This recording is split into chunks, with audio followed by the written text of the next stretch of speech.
Black Star Network is here. Hold no punches! I'm real revolutionary right now. Black power. Support this man, Black media. He makes sure that our stories are told.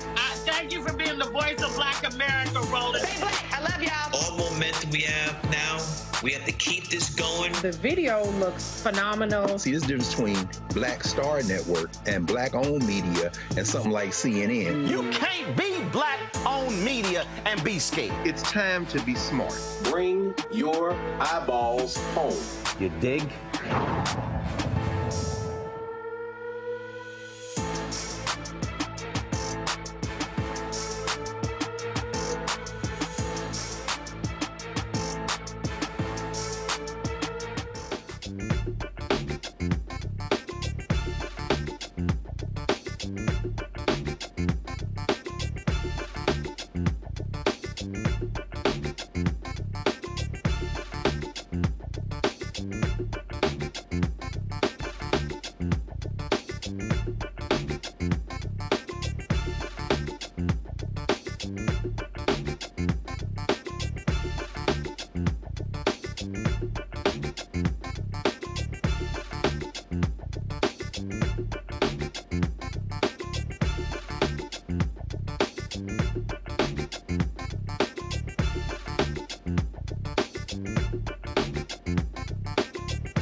Today is Tuesday, March 12, 2024. Coming up on Roland Martin Unfiltered, streaming live on the Black Star Network. A South Alabama mayor apologizes for a black woman who was forcefully arrested in her home after complaining about her white neighbor's loud music. She says she was arrested because she challenged the white officer's motives. civil rights attorney Harry Daniels will be with us to discuss this case. Fireworks on the Capitol Hill during today's House Judiciary Committee, where Republicans hope to spotlight President Biden's diminishing mental health. Democrats said, we're going to one-up you and show you Trump's. Folks, it's crazy. North Carolina case proves why your vote matters. The GOP-run legislature tried to strip the governor of his appointments to election boards, but a three-judge federal panel, 2 Republicans and 1 Democrat, found that the Republicans were wrong. And folks, it is craziness in Haiti. The prime minister has resigned. Gangs are in control of Port-au-Prince. We'll be joined by the Miami Herald's award-winning Caribbean correspondent Jacqueline Charles to break down on what is actually going on there. Lots to talk about. It's time to bring the funk on Roland Martin Unfiltered. On the Black Star Network, let's go. He's got it. Whatever the miss, he's on it. Whatever it is, he's got the scoop, the fact, the find. And when it breaks, he's right on time and it's rolling. Best believe he's knowing. Putting it down from sports to news to politics. With entertainment just for kicks, he's rolling. It's on go, roll, roll, y'all. It's Roland Martin, yeah. Rolling with Roland now. He's funk, he's fresh, he's real, the best, you know he's Roland Martin now.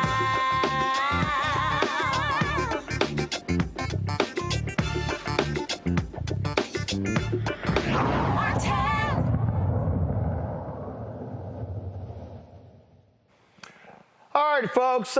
So today on Capitol Hill, the special prosecutor looking into the documents case of President Joe Biden, the classified documents case, testified. Robert Hur resigned yesterday from the Department of Justice. He was aided by lawyers close to Donald Trump. That tells you right there exactly from his perspective. And Republicans were prepared to show the mental deficiencies of President Biden. Oh, but Democratic Representative Jerry Nadler, he had something waiting for them. He rolled this video out. The Department of Justice gave Trump every opportunity to avoid criminal charges. Again, in the special counsel's words, quote, after being given multiple chances to return classified documents and avoid prosecution, Mr. Trump allegedly did the opposite. He not only refused to return the documents for many months, but he also obstructed justice by enlisting others to destroy evidence and then to lie about it, close quote. Why did the president charge former President Trump but not President Biden? Not because of some vast conspiracy, not because the so-called deep state was out to get him, but because former President Trump was fundamentally incapable of taking advantage of even one of the many, many chances he was given to avoid those charges. Which brings me to the second distinction this report helps us draw between President Biden and Donald Trump. Simply put, President Biden had the mental acuity to navigate this situation. Donald Trump did not. Much has been made of the special counsel's gratuitous comments about the President Biden's age. But let's set the context. After returning every classified document, after opening his home to federal investigators, while simultaneously managing the first hours of the crisis in Israel, President Biden volunteered to sit through a 5-hour interview with the special counsel. I believe, as is his habit, that President Biden probably committed a verbal slip or two during the interview. And I'm not sure any of that matters, because when the interview was over, Mr. Hur completely exonerated President Biden. And then there is Donald Trump. What kind of man bungles not one, but dozens of opportunities to avoid criminal liability? What must that say about his mental state? Here, too, the record speaks for itself. One of the great memories of all time, James Webb. I don't remember the names. Don't remember the name. Viktor Orban. Did anyone ever hear of him? He's the leader of Turkey. By the way, they never report the crowd on January 6th. You know, Nikki Haley is in charge of security. 3 years later, how about that? Did you actually have a one-on-one with Comey then? Not much, not even that I remember. I like besitos. We have languages coming into our country. We have nobody that even speaks those languages. They're truly foreign languages. Nobody speaks them. Saudi Arabia and Russia will repeat your... Oh, I have a really good memory. Your next wife was a woman by the name of Marla Maples? That's right. Do you recall what years you were married to Ms. Maples? It's called like Up Here, and it's called Memory, and it's called other things. So you don't remember saying you have one of the best memories? I don't remember that. And Putin, you know, has so little respect for Obama that he's starting to throw around the nuclear word. You heard that, nuclear. We have to win in November, or we're not going to have Pennsylvania. They'll change the name. I talked to Putin a lot. Did you ask him that? I don't remember that. I saw that this morning. I don't remember asking him that question. I have a good memory and all that stuff, like a great memory. For 20 years, they were fighting ISIS. I defeated ISIS in 4 weeks. And we did with Obama. We won an election that everyone said couldn't be won. I'm not cognitively. And you know what? When I am, you're going to know it. You're going to be the first people. I know my people. You'll say, all right, Trump, you did a good job. Get the hell out of here. That's it.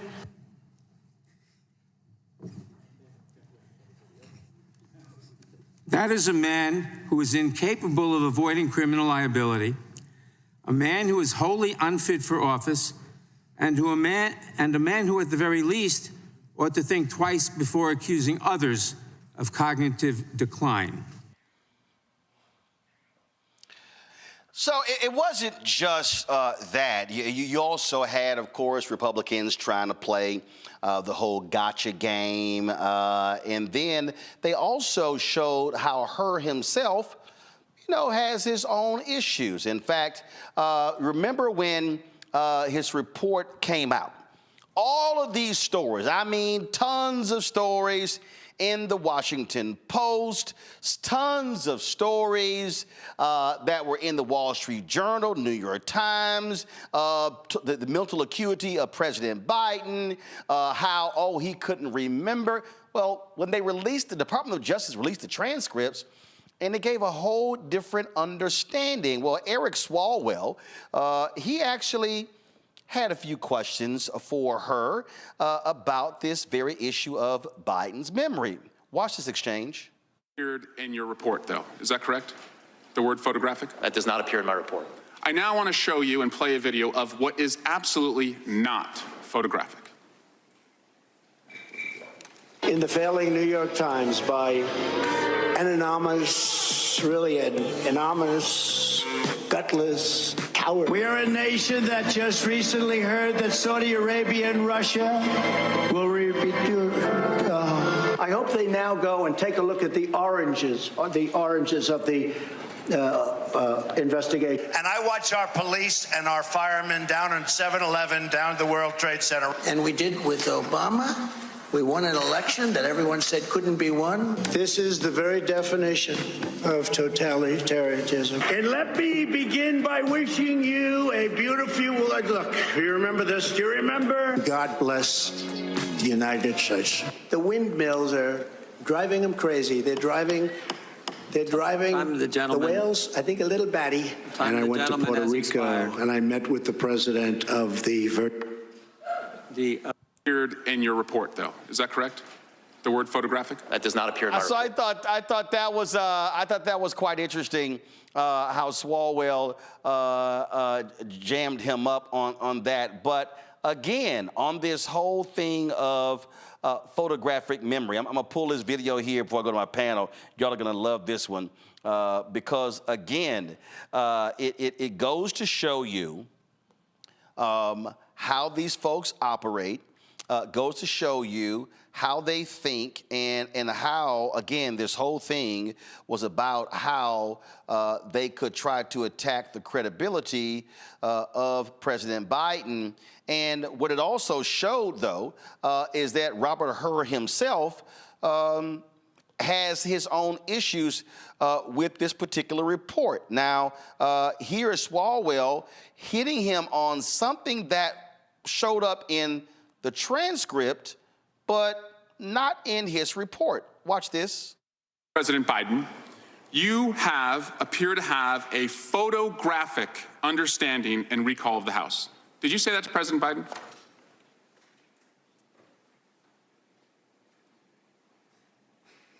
Those words do appear on page 47 of the transcript. Photographic is what you said. Is that right? That word does appear on page 47 of the transcript. Never appeared in your report, though. Is that correct? The word photographic? That does not appear in my report. President Biden. So here we go. So it was in a transcript, but it wasn't in his report. Let's bring in my panel. Dr. Mustafa Santiago-Ali, former senior advisor for environmental justice at the EPA, coming to us out of D.C. Dr. Larry J. Walker, assistant professor, University of Central Florida, joining us, and Jonquel Neal, trial lawyer with the Jonquel Neal firm out of Atlanta. Jonquel, I want to start with you first. I mean, look, first of all, these congressional hearings, they're always about theater. But what's interesting here is here you have this special prosecutor who drops this report, and he basically says in this report that, oh, Biden is so frail, that's why I could not prosecute him, how awful his memory is. But then you get the transcript, and then you see he says photographic. In the report, he says that he could not remember when his son died. In the transcript, he remembered the month and the day. It's perfectly clear that Robert Hur issued a BS political document meant to injure President Biden, as opposed to it being a real document to assess whether or not he broke the law when it comes to classified documents. Well, you know, Roland, as a prosecutor, right, and also a lawyer, he is very well aware of the consequential nature of what words he is using in specific documents, right? Because specific words have specific legal consequences. And so it's interesting, instead of just stating, you know, what you said, the obvious, and it came up during the hearing, that he chose to use inflammatory language and also to describe his mental health in a generalized manner, right?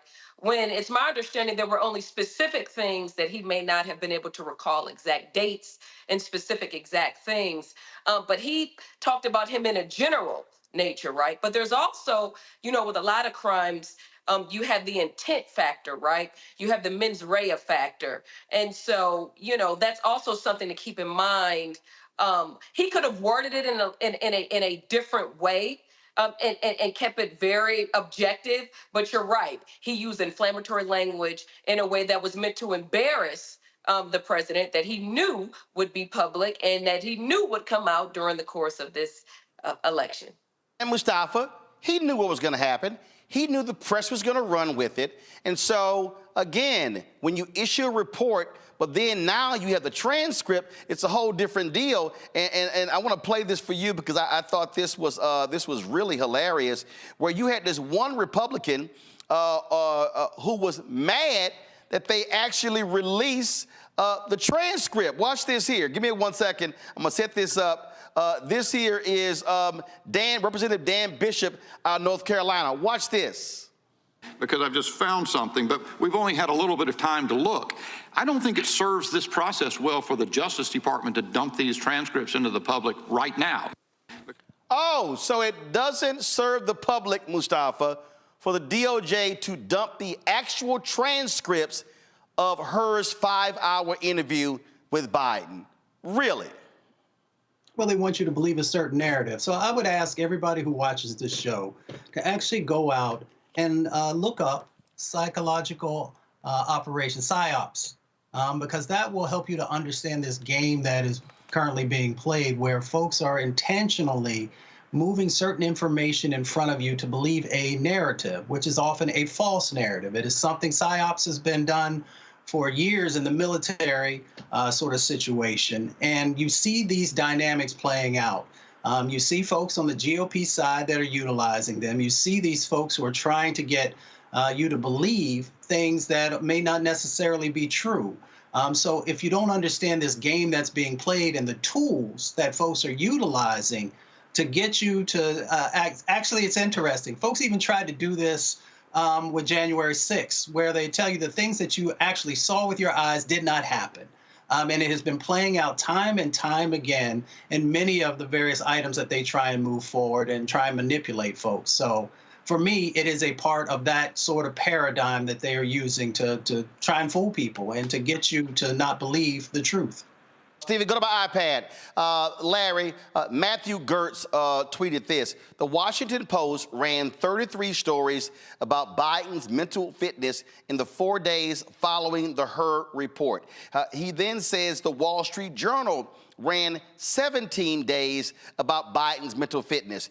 After reviewing the transcript, the Wall Street Journal concludes it shows Biden, quote, veering into frequent digressions, but not stumped on basic factual questions. When he said about the Washington Post, after reviewing the transcript, they concluded that Biden, quote, doesn't come across as being as absent-minded as Hur has made him out to be, close quote. Larry, Hur did exactly what he and the Republicans intended.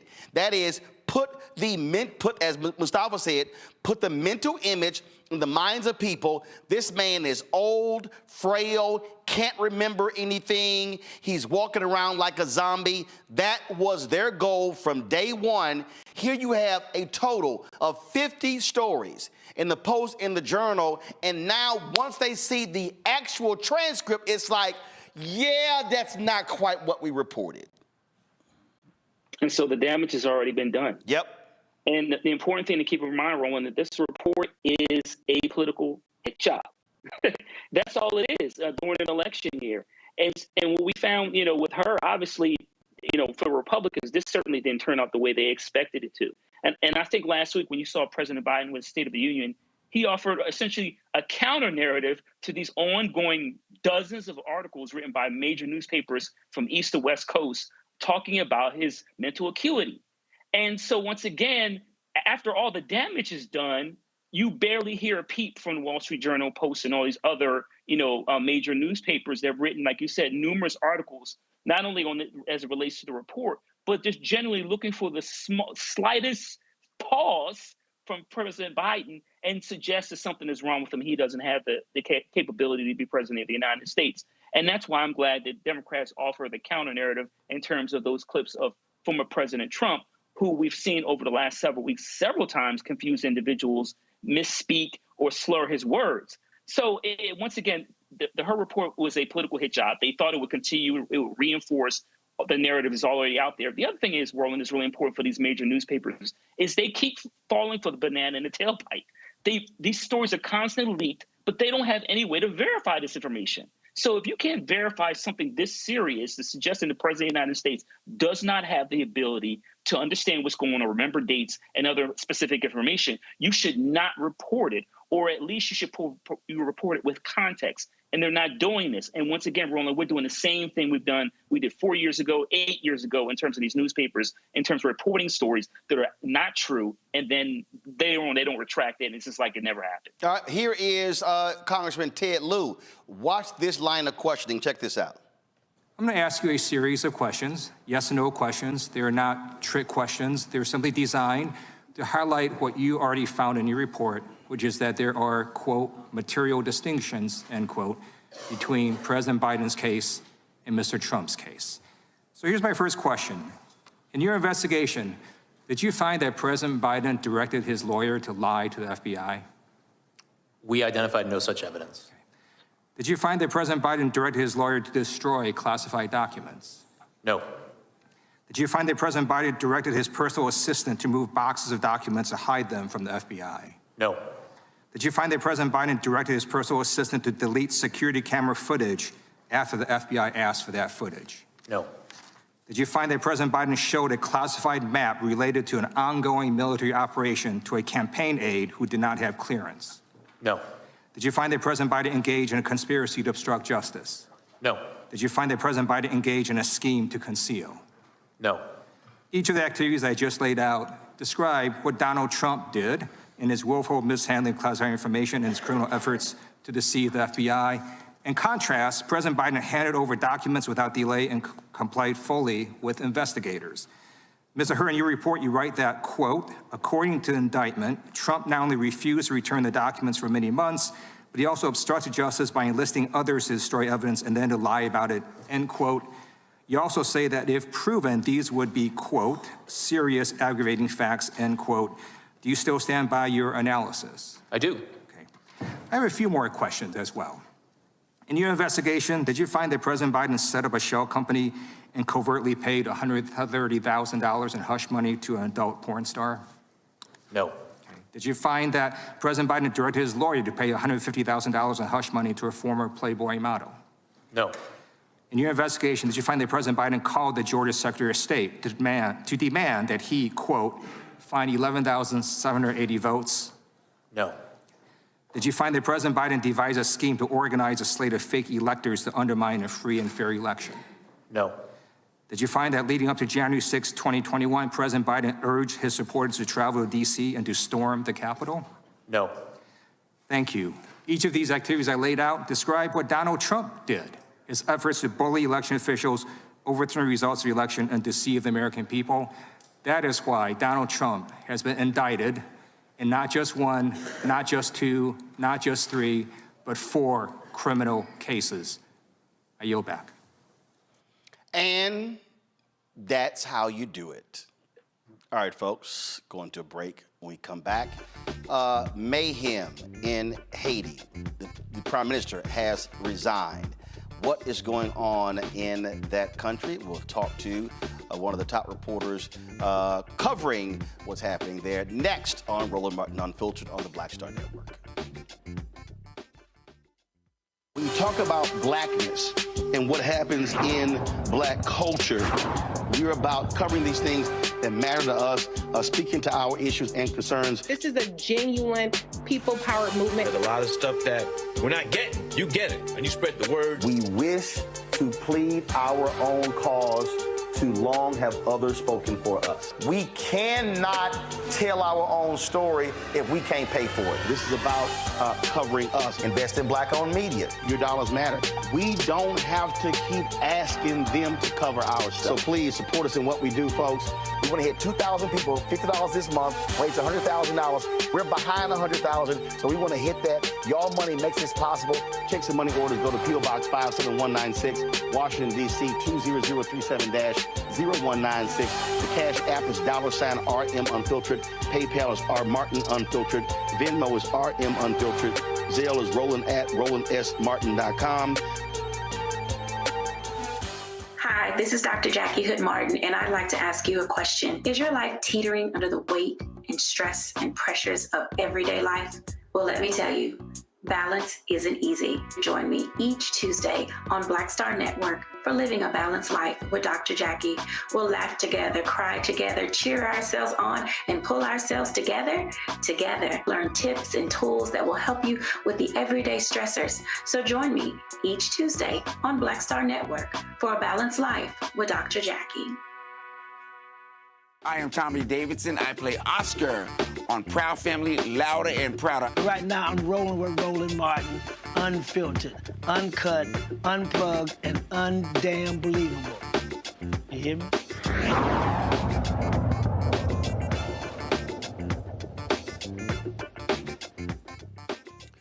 Folks, absolutely mayhem going on in Haiti as we speak. The Prime Minister, Ariel Henry, has announced he is going to resign. Of course, you have gangs that are controlling Port-au-Prince. The country was thrown into turmoil with the assassination of the country's president. His wife was implicated in that. Others were involved as well. Folks have pled guilty, been sent to prison. It is one huge problem after another. Let's turn to the Miami Herald award-winning Caribbean correspondent Jacqueline Charles to explain really what's going on there. Jacqueline, you've been covering this country for a very long time. You know the ins and outs. What the hell is going on? A mess. It is a very difficult period right now in Haiti. As you mentioned, the Prime Minister yesterday announced that he will step down. This was, the Miami Herald, we broke the story about a week ago when he was locked out of the country coming back from Kenya after signing a deal to get some Kenyan police into Haiti to lead a multinational security support mission that has the support of the U.S. But at that point, the country was blowing up. There were no international flights. All of the airports were shut down. Ariel Henry was on a plane going to the Dominican Republic where he had hoped to take a helicopter to go into Port-au-Prince, and the Dominicans said, you can't land.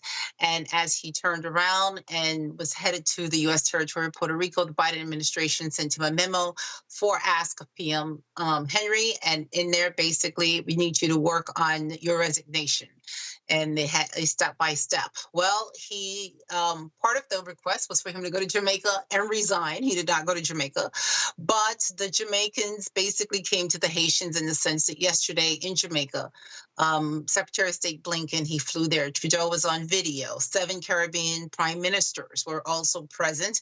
And the Haitians who are still locked out of their country because of the closure of the airport due to no flights, they were on video conference. And after 7 hours, they decided on a transitional plan.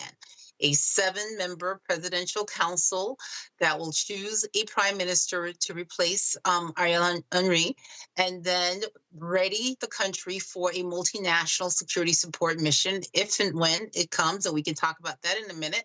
And then elections. This is a country that hasn't had elections in 7 years. Former President Jovenel Moïse, when he was assassinated on the 7th of July, 2021, he had not held not one election during his 4 years in office. It's been almost 3 years since he was killed, and that plunged Haiti into a huge, deep crisis, you name it, political, humanitarian, and the gangs have basically stepped into that power vacuum. This is the tweet from Secretary Blinken that he posted. Haitians cannot wait any longer for a path to security, stability, and democracy. The United States and the CARICOM support a clear political transition plan led by trusted representatives of Haitian society. So you talked about this presidential panel, if you will, to pick a leader. But that's one thing. The problem that you still have is, how do you gain control security-wise of the country?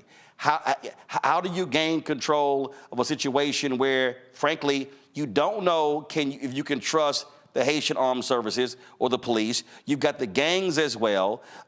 You've been on before talking about who is behind these gangs, who's funding them. So who the hell can anybody trust? Well, that is a debate and discussion today, because even though you had a number of Haitian political and civic society actors involved in this call and they signed off, today what I'm hearing is that there's disagreement. First of all, people are saying 7 members plus 2 observers.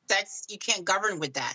Then there are concerns about who are the representatives that will be on this panel, even though there are criteria. You cannot have been convicted of a crime or indicted. You can't be sanctioned by the UN. You can't be a candidate for the upcoming elections, and you have to support a security mission. But what we're finding is the same issue that the prime minister had found. Like, there is disagreement. This is a society that's deeply polarized. There are some individuals who say you cannot ignore what's happening in the streets. You cannot ignore the politics. But at the same time, do you want to bring the gangs to the negotiating table? The resignation and the pressure for the prime minister to step down came as gang members said he better step down or we're going to wage a civil war. It came as gang members targeted key government institutions, the airport. They orchestrated 2 prison breaks of the 2 largest prisons. There are 5,000 people right now on the streets of Port-au-Prince. Some of them are murderers or kidnappers. Some of them are people who indicted in the assassination of the president, and people who are innocent or who's never gone before a judge and they've been in jail for like 10 years. This is a country where the institutions are broken or non-existent. The government is weak, and there is not one elected official. 12 million people. You mentioned the police. Well, you don't even have 9,000 police officers. I mean, their police stations were overtaken by the gang at the beginning of these violent attacks. At least 6 police officers have been killed. Others have fled because they just can't. I mean, it is a very difficult situation. Imagine you're living here. You're seeing these images. I mean, people are frightened. People are scared. The heavy gunfire that doesn't stop. They don't know what to do, and they can't get out. The roads are blocked by gangs, and the airport is not functioning. So listening to you walk through that, there's nobody to trust. And so you can have this panel, you can do this, but what the hell happens? And clearly the United States does not have the credibility in Haiti to come in and be a mediating voice, correct?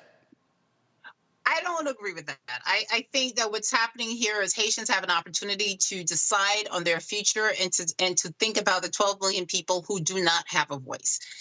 In the last 3 years, we've seen huge changes. People went from, I don't want an international force, and thinking about all the previous times that there was a quote unquote occupation. Well, now people recognize that the police can't do it by themselves and they need help. And let me just say to you that this is a police force that was stood up by the United States. It is financed mostly by the United States, and it is our U.S. arms embargo that determines how many guns, what kind of guns they can have, how much ammunition. But yet the guns and the ammunition that the gangs are having access to, most of it is coming, from the U.S. So people who ask, why does the U.S. have a role in here? Well, it's our policies that, that are driving this. I think that the difficulty of this, and CARICOM in U.S. and Canada, they have to be commended. They try to get everybody in a room. They asked them for one plan, and the Haitians sent 7 to 9 plans. And so what you got today was a cobbling of trying to get some sort of a broad section of Haitian society. But how do you get a broad section when people are living in misery, people are going hungry, people are not thinking about voting, they're just thinking about getting to the next day. You don't know when your neighborhood is going to be raided by these armed groups. I mean, today there are over 360,000 people who have been forced out of their homes by these armed gangs. As a result of the shutdown, people are running out of potable water. Electricity is scarce. You go into the stores, the shelves are bare because over 50% of what Haiti receives, comes from outside of the country. So this is a very difficult situation. And again, there's not one elected official, in there. So there's a lot riding on this panel. And hopefully they think about, the very people in the streets that they say that they want to govern, and think about how do you start to ameliorate the situation for them. Well, that's why I talked about, again, the credibility. We know the history of the United States. First of all, more than 100 years ago, frankly, intervening in Haiti's affairs in 1915, taking the money out of the country. We know what happened when it came to Aristide. We had back and forth, Papa Doc, Baby Doc. I mean, so you have the history. You use the Clintons' name. Some folks in Haiti, that's a great name. Other people say, oh my God, no, they stole millions from Haiti. And so does the United States, again, what I'm saying is, I mean, it's everything. So the question is here, does the United States have credibility in the country? Is there an individual? Is there a group? Unfortunately, Randall Robinson is no longer with us. You've had African Americans who were very vocal about what was happening there, who had relationships there. How do you come to some form of agreement so it's not total chaos? Well, I think that's what the international community, especially CARICOM, tried to do yesterday. I mean, first of all, interesting enough, you mentioned we've had African Americans who've been vocal. We have not heard much from the CBC, the Congressional Black Caucus. We're not hearing from Republicans. I mean, Kenya is the only country that raised their hands because the U.S. is not going to send troops. And some people are saying that only U.S. troops are going to stem this tide of violence, and because the gangs, that's all they're afraid of. But the U.S. says that's off the board. So you have 4 choices today. Send U.S. troops, which the Biden administration says we're not going to do. Send in UN peacekeepers, which requires you to go and not get a veto from China and Russia, and we know what that's like.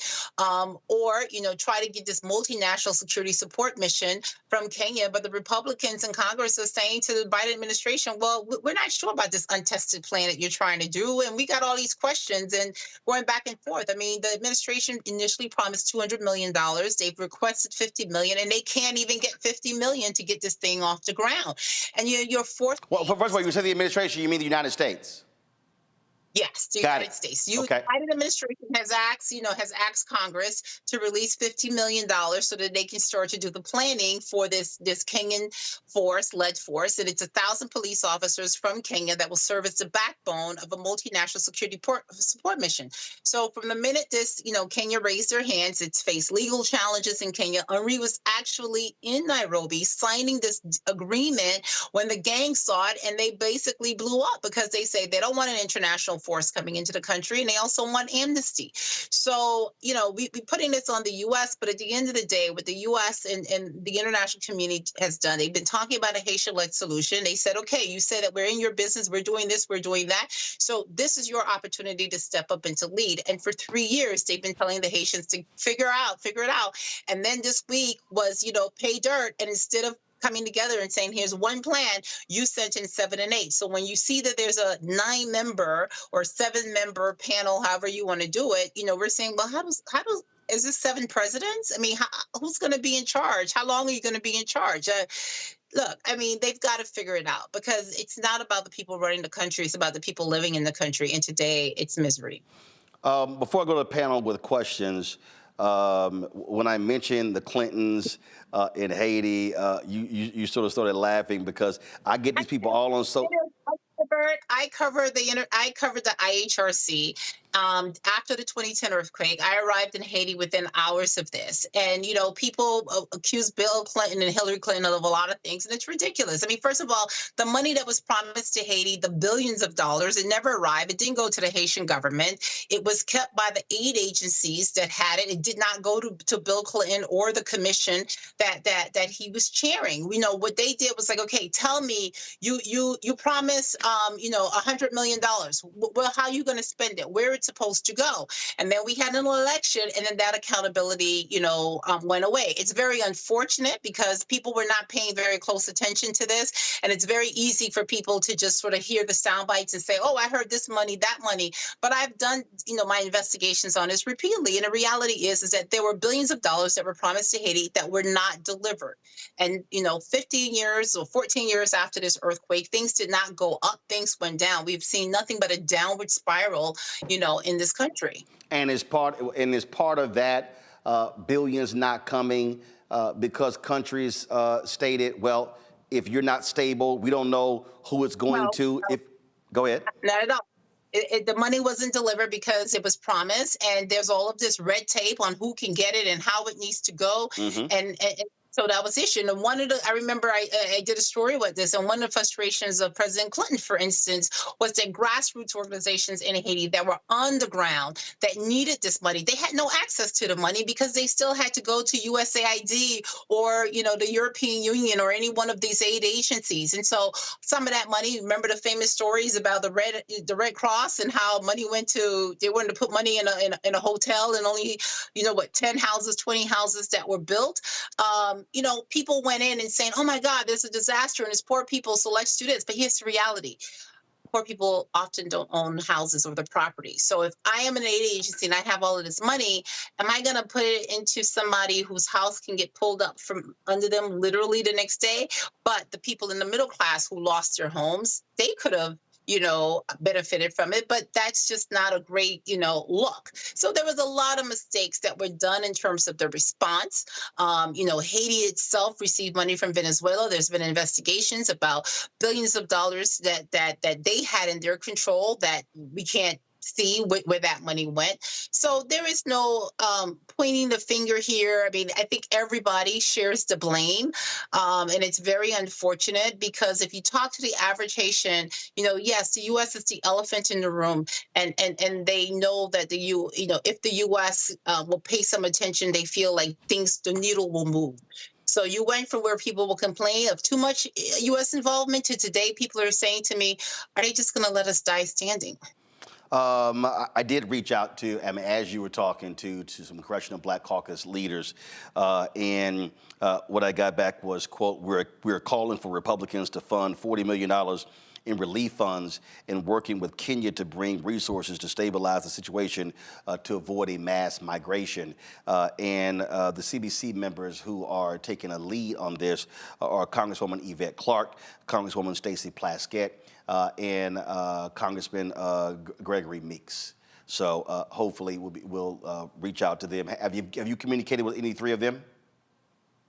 I've talked to Meeks's office. I mean, it's interesting. Again, we put migration in there. It's not about migration. I mean, I think that the administration with this humanitarian parole program has sort of addressed the migration issue, and people are looking at the migration. But, you know, Haiti is 2 hours from Florida. And so we should be pushing to do something, not because we're afraid of a mass migration to the United States, but just because it's a humanly thing to do. Hold tight 1 second, Jacqueline. I'm going to go to a break. We come back. My panel will have questions for you. Folks, we're trying to get a better understanding of what's happening in Haiti. It is a country that is in chaos. It was the first black independent country. And ever since its founding, having to pay back reparations to their former enslavers. And this has been one thing after another. And my goodness, would it be great to have peace in Haiti and prosperity, but you got to have leadership. So I'm going to go to a break. We'll be right back on Roland Martin Unfiltered on the Black Star Network. Support us in what we do. Be sure to join our Brina Fuck fan club. Send your check and money order to P.O. Box 57196, Washington, D.C. 20037-0196. Cash App, $RM Unfiltered. PayPal, R Martin Unfiltered. Venmo is RM Unfiltered. Zelle, Roland at RolandSMartin.com. Roland at RolandMartinUnfiltered.com. We'll be right back. Hatred on the streets, a horrific scene, a white nationalist rally that descended into deadly violence. White people are losing their damn minds. As an angry pro-Trump mob storms the U.S. Capitol, we've seen We're about to see the rise of what I call white minority resistance. We have seen white folks in this country who simply cannot tolerate black folks voting. I think what we're seeing is the inevitable result of violent denial. This is part of American history. Every time that people of color have made progress, whether real or symbolic, there has been what Carol Anderson at Emory University calls white rage as a backlash. This is the rise of the Proud Boys and the Boogaloo Boys. America, there's going to be more of this. Here's all the Proud Boys, guys. This country is getting increasingly racist in its behaviors and its attitudes because of the fear of white people. The fear that they're taking our jobs, they're taking our resources, they're taking our women. This is white fear.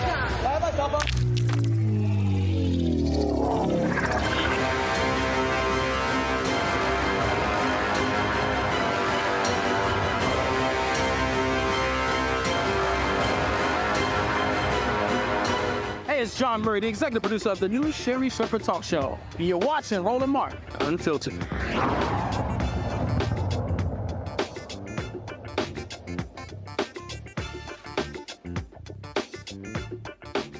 The difference between Haiti and a failed state.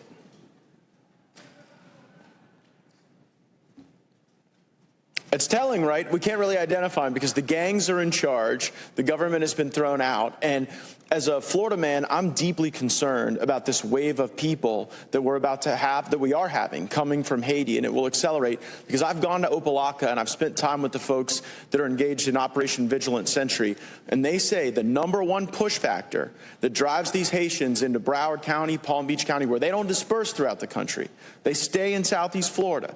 That driving factor is the deterioration of conditions in Haiti. So what are we doing to prepare for that wave and to ensure that these people are not paroled into the United States as the administration has done with people on the southern border, but instead are repatriated back at the dock at Port-au-Prince? Go ahead. Congressman, we're doing a number of things to ensure that we're keeping track of the situation and we're prepared. At the moment, we have not yet seen large numbers, what we would characterize as a maritime mass migration. But we are alert to that. Mass migration, though. We are alert to that possibility. I think you're right that the driving conditions in Haiti could very well press more people. So we've recently approved some additional assistance that we can provide to the Coast Guard. I I think that has now fully been approved. We'll be providing notifications if we haven't already to provide additional shipboard assistance. Because I've talked to the Coast Guard. So again, that was a Department of Defense hearing where Republicans are suggesting that America should be bracing for a mass migration from Haiti. Jacqueline Charles, Caribbean correspondent for the Miami Herald, she says that's not what's going on. But again, you see the hysteria, Jacqueline. You see the hysteria there from the Matt Gaetz of the world in trying to challenge the Department of Defense. Well, yes. I mean, first of all, to get a mass migration, you have to be able to get out the capital, right?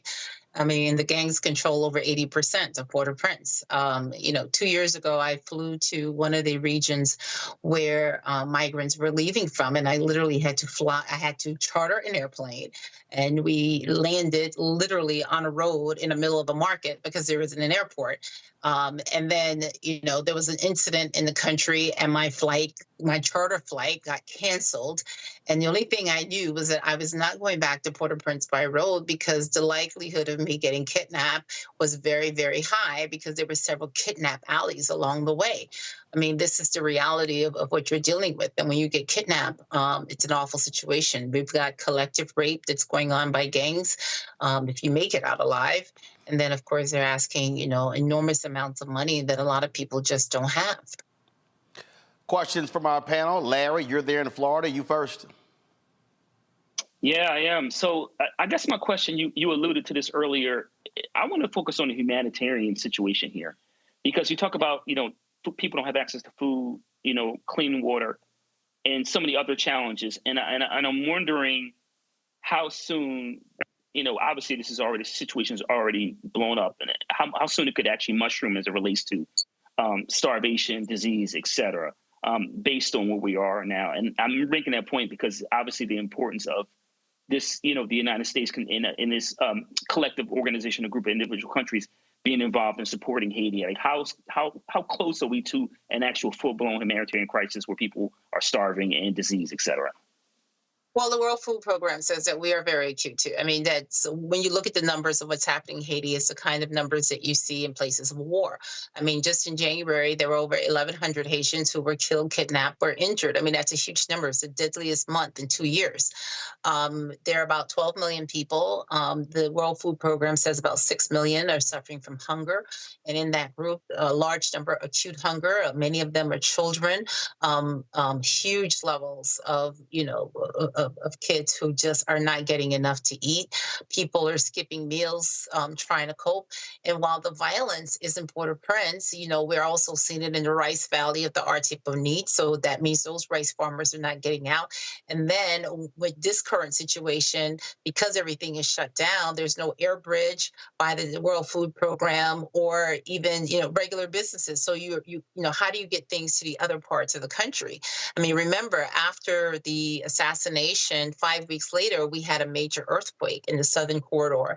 And last year, as of November, the gangs basically took over a key road and they were hijacking, trucks, food trucks, supply trucks. So we're very close. I mean, the police and the army managed to take control of the port. They got some fuel out because we really were down to like 4 days of fuel left. And you need fuel in order to get potable water. You need fuel for a lot of things. I mean, hospitals are running out of oxygen, those that haven't been overtaken by gangs and that are still operating, and they're few and far between because people can't get to work. John Quill? So I read here that one of the key leaders of these gangs are former police officers, and so we've heard through this evening about the unrest between the government, the police department. We see that the Biden administration has pledged over $100 million as it relates to relief, and pledging an additional $100 million for the defense fund. But my question is that even what kind of help can really help Haiti? It seems perplexed. I mean, are we talking about help that they would need help for the next 15 years? I mean, what specifically, in addition to just a financial pledge, what specifically can we do so that the U.S. can do so that Haiti can be sustainable? and we're not back in this same predicament some years down the road? Well, this is a result of policies, right? Because you need stability. And, you know, we had another transition crisis, Roland mentioned President Aristide in 2004, okay? And then we brought in, we had a gang situation, not as bad as this one. And so, you know, he was jet to send into exile. And then you had 2 years of a transition government, you had democratic elections, and you had Rene Preval who came in. And, you know, and Haitians didn't give Preval a lot of credit, but you had stability, but you also had a UN peacekeeping force there that was providing the security. And then you had a major earthquake. And the policy of the U.S., the UN, and others was that you had to have an election in the middle of an earthquake where over 300,000 people had died. Well, they turned out to be very controversial elections. And then it was just one thing after the other. So in order for you to have economic progress, in order for you to deal with the humanitarian situation, you have to have stability. In order for you to have people to vote, hungry people are not going to be interested in voting. So I think that is where the conversations have to, you know, how do we provide some stability here so that Haitians can take their futures in their hands? This is there was a video here, it's in French, so Haitian gang leader Barbecue, Jacqueline, said this, quote, "Today we are taking the occasion to tell the international community to give Haiti a chance. Because what is happening in Haiti now, we Haitians have to decide who is going to lead the country and what model of government we want. We are going to figure out how to get Haiti out of the misery it is in now. Today, it's clear that the people who live in the shanty towns are the ones who know what they are going through. It is the Haitian people who are going to take their destiny into their hands. Haitian people will pick the person to govern them." So here's a question, and look, we've seen this in other countries. One country's gang leader is another country's revolutionary. And so if you have someone like this who they're calling a gang leader, if he commands a huge force, is this somebody who potentially might be a Haitian leader? There are 300 gangs in Haiti, and so you should ask that to the other 299 gang leaders. Well, maybe that commission needs to include a bunch of them, because clearly if they're the ones who are blocking the roads and controlling the airports and the ports, you may want to have them at the table. Mustafa, your question. They're warring with each other, too. So they've been warring with each other. You know, they're showing a united front, but normally they're warring with each other. Gotcha. Mustafa. Yeah, thank you for everything that you've shared with us today. I've been to Haiti a few times. I've actually worked on some water quality issues there. And I also understand that there's a crumbling sort of medical infrastructure, if you will. I'm curious if you have any ideas, because we know there are going to be so many folks who are going to get sick from the things they're being exposed to. And then, of course, just because of the wars that are going on there, that, you know, folks are going to get injured. Is there a way that outside folks can help on the medical infrastructure side of the question? I have a bigger infrastructure question, but I know we're short on time. So I was told that, you know, well, Cape Haitian, and I was in Cape Haitian in January of last year, you know, when the flights start, you know, they're still fairly quiet and stable. But yeah, if you're in Port-au-Prince today, you have cancer, God forbid, you can't even find a cancer doctor. You can't find a treatment because, one, you can't get to some of these places. And then we've lost so many of these medical professionals because the situation has just become untenable, unlivable. But, you know, there are still organizations that are working. They're in the outskirts, they're outside of the capital, even some in the capital that, you know, you can find ways to, you know, to assist. Well, it is. I mean, look, I wish there was a Ralph Bunche, a Dr. King, or somebody who had the ability to be able to command respect of all different forces and be able to pull folks together. It is unfortunate we have to keep seeing this here. And last question for you, Jacqueline. So much of the attention, obviously, is on Port-au-Prince, but are other parts of the country fine? We're starting to see the spread of gangs outside in rural communities, and this is very worrying because this is where people from the capital fled to have safety.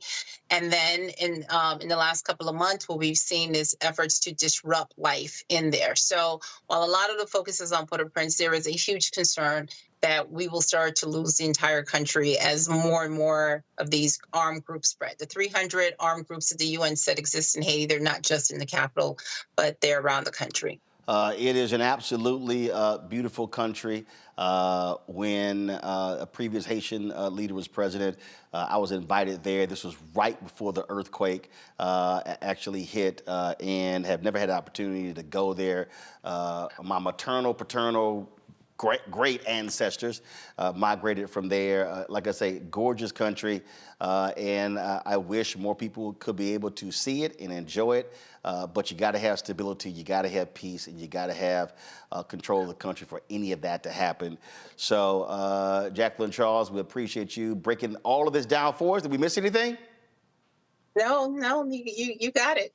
All right.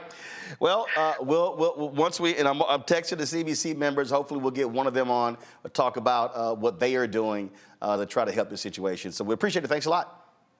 Thanks. All right, folks. Going to a break. We'll be right back. Roland Martin Unfiltered right here on the Black Star Network. Support us in what we do, folks. Look, that conversation right there.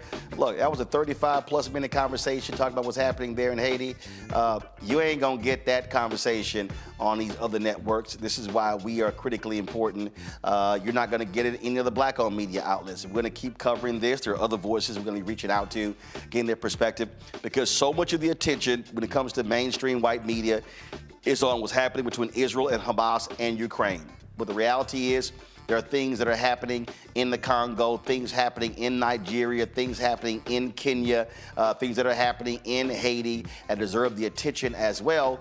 And there are people who watch us from those places. Look, we had the Jamaican ambassador to the United States on talking about lifting that travel advisory there as well. So we're trying to book the folks from the Bahamas as well. They had a travel advisory. And so we understand the importance of the African diaspora.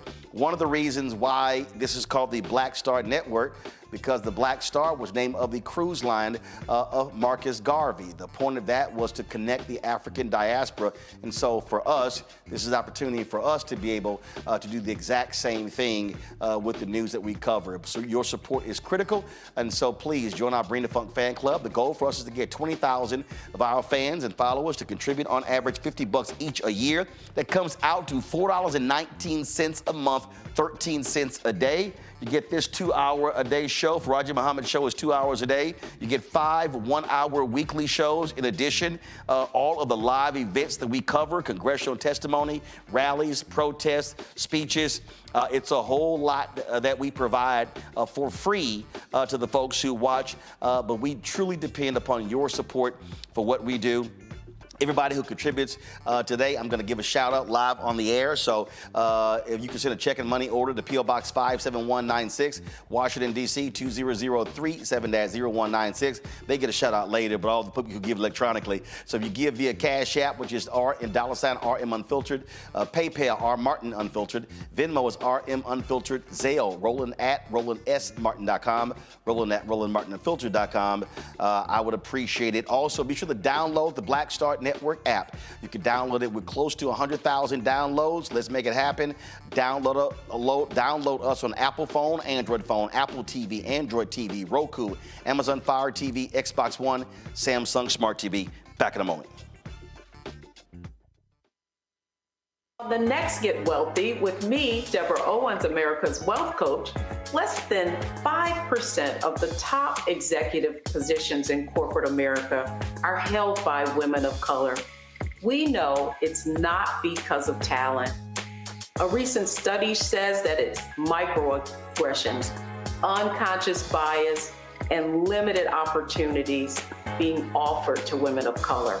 On our next show, we're going to get incredible advice from Francine Parham, who's recently written a book sharing exactly what you need to do to make it up into the management ranks and get the earnings that you deserve. I made a point to sit down and I made a point to talk to people. And I made a point to be very purposeful and thought-provoking when I spoke to them. That's right here on Get Wealthy, only on Black Star Network.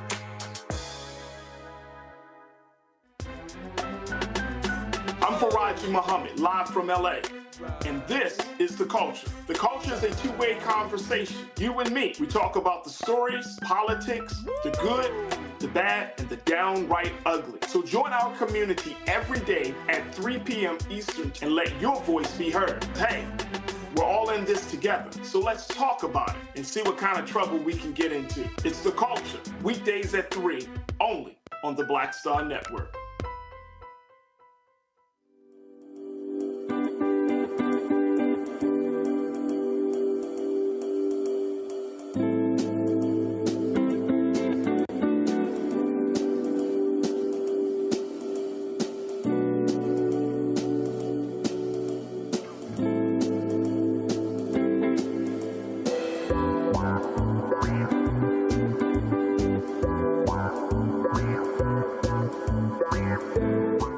Barnes, and on the next frequency, Professor Janelle Hobson joins us to talk about hip-hop and its intersection with feminism and racial equality, plus her enlightening work with Ms. Magazine and how the great Harriet Tubman connects with women in hip-hop. So it was not hard for me to go from Harriet Tubman to hip-hop, honestly, because it is a legacy of Black women's resistance and Black women supporting our communities. That's what Harriet Tubman did. That's on the frequency on the Black Star Network. Hi, I'm Dr. Jackie Hood Martin, and I have a question for you. Ever feel as if your life is teetering and the weight and pressure of the world is consistently on your shoulders? Well, let me tell you, living a balanced life isn't easy. Join me each Tuesday on Black Star Network for A Balanced Life with Dr. Jackie.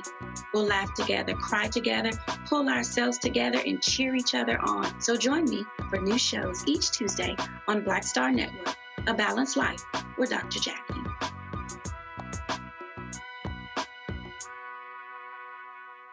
Me, Sherry Shepard, with Sammy Roman. I'm Dr. Robin B., pharmacist and fitness coach, and you're watching Roland Martin, Unfiltered.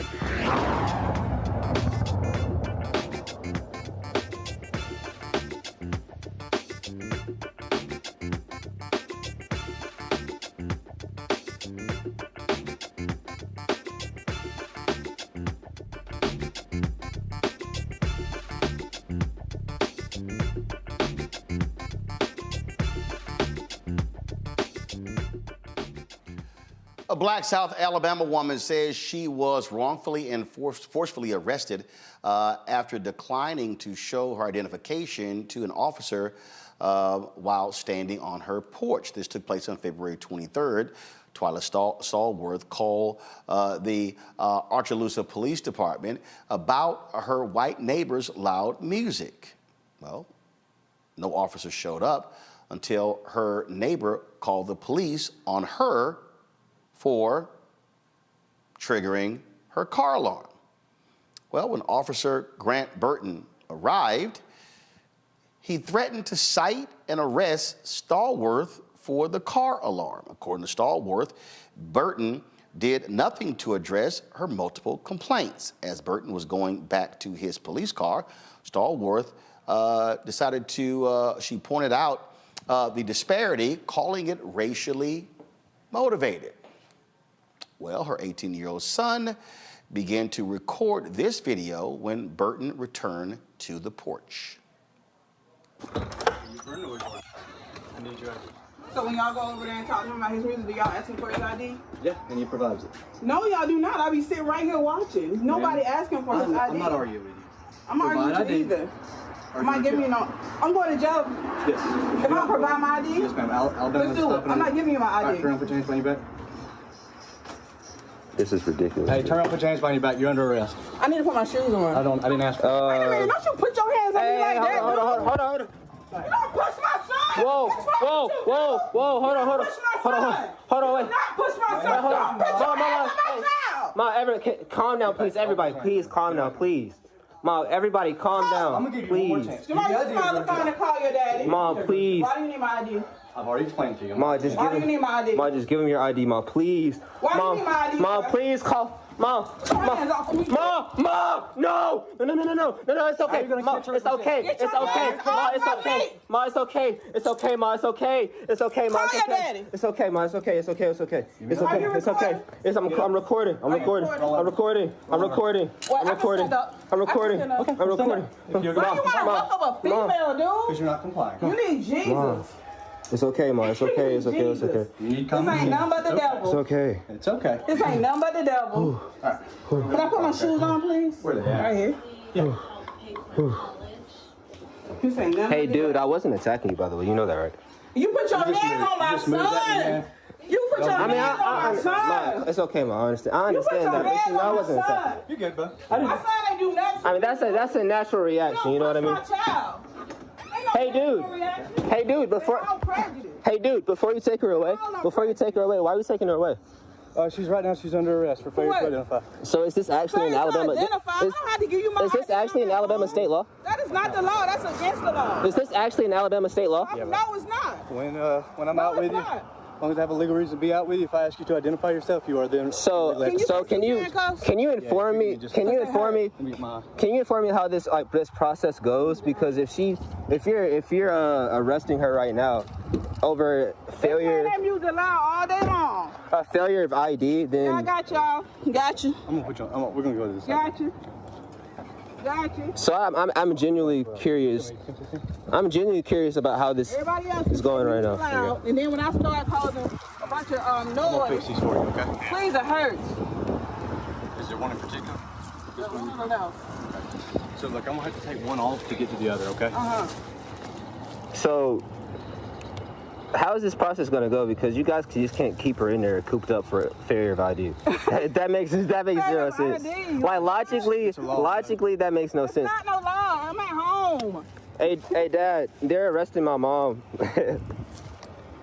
because of lack of ID, failure of ID. They're arresting her, and he's arresting her. He ruffled her up and whatnot. You know what I mean? Stuff like that. Yeah, I'm about to put my hands So on like they're literally cuffing her and putting her in the back of the car right now. Have you have anything on you that's gonna put this in the No, nothing but the hose. No. Yeah, Dad. Hey, I have another question. When you guys bring her back? Because I'm not bringing her back, but she's going to jail. For how long? She'll see a judge, and the judge will determine that. Over an ID? Yeah. So, like, where can I visibly read this where they say that, for like, because I want to actually see this law in play in action. Statute? Yeah. Pull it up. Statute, bud. I want to screenshot this and well, I actually have it recorded, so it doesn't matter.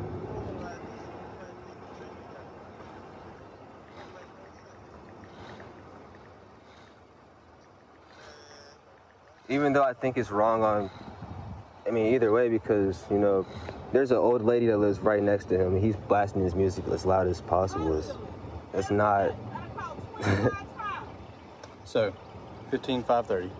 15-530. Yes, sir. Law enforcement official can request your name, explanation of his actions. I don't see where it says anything about an ID. It says your name, address, and explanation of his actions. She failed to identify, but ID. I mean, it doesn't specifically, say an ID. I know, but I'm not going to argue with you either. All right. Thank you. That makes zero sense, dude. Dad, they're literally taking her away.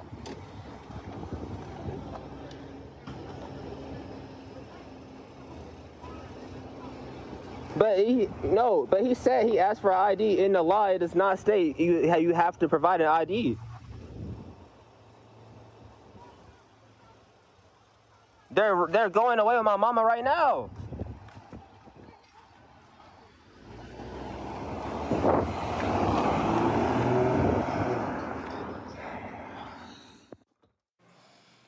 Andalusia Mayor Earl Johnson has apologized to Stallworth, and he says that there's no evidence that the incident was racially motivated. On behalf of the city of Andalusia and the Andalusia Police Department, I would like to apologize to Ms. Twyla Stallworth for her arrest here in February. All charges against Ms. Stallworth are being dropped. The arresting officer in this case has a clean record with our department, but he made a mistake in this case on February the 23rd. He has been disciplined for failing in his duty to know the law. When I learned about this incident last week, I offered to meet with Ms. Stallworth, but she declined. Ms. Stallworth has not filed a complaint against the police department, but her attorney alleges in his release that her arrest was racially motivated. We have reviewed body cam footage of the incident and see absolutely no evidence of racism. We have always worked hard in Andalusia to maintain great relationships among our diverse populations. In the video released by her attorney, Ms. Stallworth also claims that the police department has failed to respond to complaints she made against her neighbor. We also have reviewed internal evidence that shows that the police department has responded to those complaints. I have met with Andalusia Police Chief and other leaders in the department. We have agreed that the entire department will receive additional training in constitutional law, the laws of Alabama, and the ordinances of the city of Andalusia, so that we will not have an incident like this to reoccur. Joining us is Twyla and her attorney, Harry Daniels from Atlanta. Okay, so Harry, I'm trying to understand here. Did the mayor say that the officer was disciplined because he did not know the Alabama law, which means, was he wrong in arresting her for refusing to show an ID? Hey, thanks, Roland, for having us on. Absolutely, the mayor gave the statement that the officer was disciplined and trained for not knowing the Alabama law. And the law is very clear that if a person is suspected of a crime, in which she was not suspected of a crime, and if that suspicion is in a public place, then the officer only can ask for your name, your address, and why you're there. There's nowhere in Alabama law that requires a person who's suspected of a crime, even if they're in a public place, to give their identification, their actual ID, to law enforcement. That would be against the Fifth Amendment, the right to remain silent. Twyla was at home. She was not suspected of a crime. She, in fact, had made complaints of noise of the neighbors. She was in a home, and he required for her to give her ID, which she was under no obligation to do so. I remember there was an African-American man who was watering the yard of a neighbor and got arrested, and they came and demanded ID. He's like, I ain't got to show y'all ID. And he actually was a former police officer. He said, I know the law. I don't have to show you anything. I'm just watering the yard. So the same thing happened here. And what's crazy here is that the officer charged her with resisting arrest, obstruction of governmental operations, and attempting to elude police. This is a perfect example of how these cops overcharge and try to come up with anything when they arrest somebody. Yeah, Roland, this is, you talking about Michael Jennings, Pastor Jennings. I'm actually Pastor Jennings' attorney as well. He was charged with the same thing, a failure to give his identification, where he was not suspected of committing a crime, nor was he on public property. He absolutely right. He was not obligated. Those charges was also dismissed, and we have filed a federal lawsuit in that particular matter. Is working its way through the courts, and not just Pastor Jennings and Twyla, but also down in Mobile. I know y'all covered Juwan Dallas. The reason why they accosted Juwan Dallas and eventually tried to detain him is because he refused to give his identification, his ID, to them, and that had deadly consequences for Juwan Dallas, where he was tased multiple times by the officer and subsequently died. So, yeah, it is an epidemic in the state of Alabama where folk are asked to produce identification in violation of Alabama law. This matter just went up to the 11th Circuit, where the 11th Circuit made it abundantly clear and it pointed to Alabama law that at no time is a person required to give their actual ID, especially a person who's not suspected of committing a crime or is not in a public place at all. At no time you're required to give your ID. Twyla, so you called the cops. They didn't respond, right? Right. The neighbor called the cops, then they respond. So when the mayor says, well, it's not racially motivated, has the mayor said why the hell the cops didn't come when you called? Well, the cops, I called earlier that day, and the cops came out and talked to him, and he cut the music down. But the neighbor beside me on my right side, he cut his music up. He went out there in his truck, opened up the door, and cut his music up and blasted it. Looked down at the neighbor down the street, and they started laughing. So I, in turn, turned my car alarm on to drown out their music. I'm sorry. So one neighbor music was loud. You said the cops arrived, and that neighbor turned his music down. The cops leave, and another neighbor turns their music up. The other neighbor, are they white? Yes. Okay, so there are two. So you had loud music coming from two neighbors. Yes. So when you call the cops, I'm sorry. So when the second neighbor cranked their music up, that's when you turn your car alarm on. Correct. Yes. And then the neighbors call the cops, and then they show up. So when this cop Burton comes, did he go next door and tell them to turn the music down? No, he didn't even hear my car alarm when he pulled up. My car alarm was off. And then this whole thing transpired. This whole confrontation transpired. Well, first, Harry. First of all, thank goodness her son was recording. Have y'all seen the officer's body cam video? No, we have not. You know, Roland, in the state of Alabama, police officers' body cams videos are not considered public documents. We would have to, in fact, file a lawsuit to get those videos.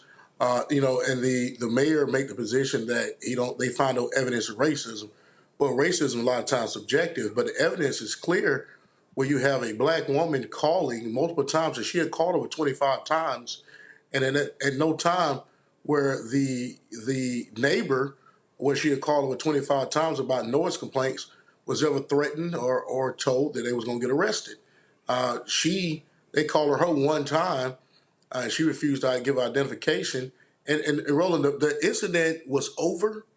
When I say the incident, when the officer approached Ms. Stallworth, she can tell you more about it, and told her if she don't turn her car alarm off, then she'll be cited and taken to jail.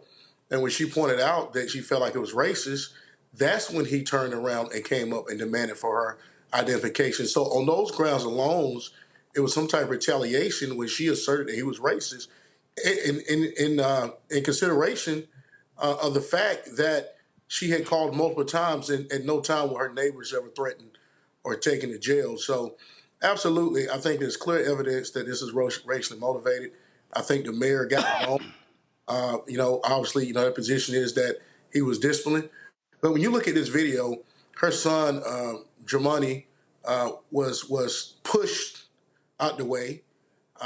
His mother was backed up in her own home, slammed to the couch, drug out, placed in a police car, humiliated in front of those same neighbors who called the police, thrown in jail, stayed in jail overnight, strip searched, and had to post a $3,000 plus bond to get out. All because she refused to give identification, which she had a right, not just constitutional right, but a right under Alabama law not to give her identification. We've seen this before in the state of Alabama recently. We saw it in 1959 in Montgomery when a black woman refused to give her seat up, and it started of the Montgomery bus boycott. So this is something that's an epidemic that's here in this state, and we just thankful that Twyla's son recorded it, because if he had not recorded, it would be a completely different narrative as such, and she'll probably still facing criminal charges. So, it is, again, so unfortunate, and so just unbelievable. Twyla, last question for you. Have you had any issues with your neighbors since then? No. They, at first he was playing it. Last week he was playing it, and then he stopped when I I guess they told him, they came out there and told him he had to clean his yard up. So after that, he stopped playing it. All right, then. Well, we appreciate both of you being with us right here on Roland Martin Unfiltered. Thanks a lot. Thanks, Roland. Have a good night. John Quayle, I mean, this is the thing that, this is the conundrum. And as you heard Harry say, even if you know the law, another young man who was arrested, he was within his rights. You know, we hear people talk about know your rights. He was within his rights. He still got tased. He died as a result. And so you have a lot of people who are like, and you heard the young man on the video, Twyla's son, say, "Mama, just cooperate." Because you can hear the fear in his voice that something might happen, this thing might escalate, and something might happen to her. You're absolutely right. Number one, this is why civil rights attorneys are so important, because they're keeping the government accountable. The lack of training for officers, the abuse of power for overcharging individuals in our community is running rampant, and they have to keep getting sued as a result. Not only did he illegally enter her home, right? So he wasn't even legally authorized to be in her home based upon the facts that we just watched. Then he assaulted her by pushing her down. And then you're overcharging her and and now she has an arrest record, right? So listen, this is the thing. You may dismiss the charges, right, ultimately. However, she has an arrest record. And even if the laws in Alabama permit her to get an expungement, if she ever comes into contact with law enforcement again, she'll forever have this arrest record with these outlandish charges that are not even commensurate with what happened. And it really, really has a lasting effect on our community. And frankly, on your life, right? When you've got an arrest record and being overcharged and you have an abuse of power and these situations keep happening, you got to keep holding them accountable. You got to keep hiring counsel, and we got to keep suing them. Mustafa. I mean, this is just another example of the trauma that many Black women and Black men often face dealing with these types of situations, and people often don't pay enough attention to that because you can never take that away. They drop the charges, you can't take that trauma away. You know, if there was a way to make sure that her record was clear, you still can't take the trauma away. And then you also have to think about the young son who had to watch his mother being assaulted and couldn't do anything. Now, what is that reminiscent of? When we were enslaved in this country and people would assault our women, and we had to stand by and watch. And of course, luckily he recorded it. But this is all about this DNA trauma that continues to grow inside of our communities that plays out in so many different types of ways.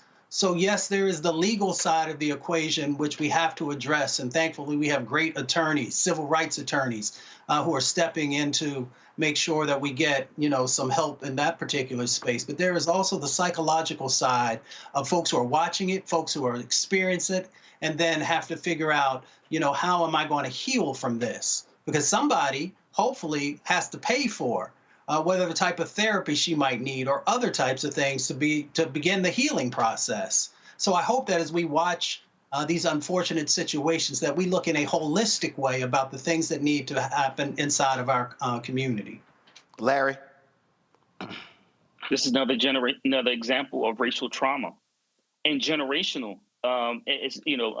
Mustafa just highlighted. I mean, we've seen his son had to sit and record and watch his mother be treated that way in our own home. And this has a long-term impact on how he views, authority figures, law enforcement in particular. And this is why, when we currently see in some jurisdictions throughout the United States, Roland, why the increase in this police dragnet is problematic for Black folks in the community, because we already know that we're disproportionately, when we come in contact with law enforcement, we're like 2 to 3 times more likely to be killed.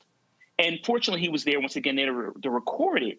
But if he had been there to record it, you just heard the attorney talk about this, Alabama law, which sounds almost impossible to get the recording of the interaction. So it would basically be the police officers, whatever statement he gave, compared to the citizens that were there then obviously being assaulted. So it is an unequal system that too many Black folks have been victimized. Oftentimes, sometimes in situations where we're not doing anything, we're minding our business and simply being Black. But this is an example of, like I said, how racism works in our system. It's systematic. When you are trying to do the right thing, you become the victim in your own home. And now, so as recourse, I hope she sues and gets all the money she deserves. All right, folks, going to a break. We come back. HUD Secretary Marsha Fudge, the only African-American female cabinet secretary for President Joe Biden, has announced that she is stepping down. We'll discuss that next right here on Roland Martin Unfiltered on the Black Star Network. For the last 15 or maybe 16 years, 18 years, I'll say, since when I moved to LA, I hadn't had a break. I hadn't had a vacation, probably a week vacation here and there. Right. This year, after I got finished doing Queen Sugar and we wrapped it out, because I knew I had 2 TV shows coming on at the same time, I said, I'm going to take a little break. So I've been on break for the first time, and I can afford it now, praise God. You know what I'm saying? Right. So I can afford it. I'm like, I can sit back and ain't got nothing to worry about, man. But this was the first time in almost in 2 decades that I've actually had time to sit back and smell the roses.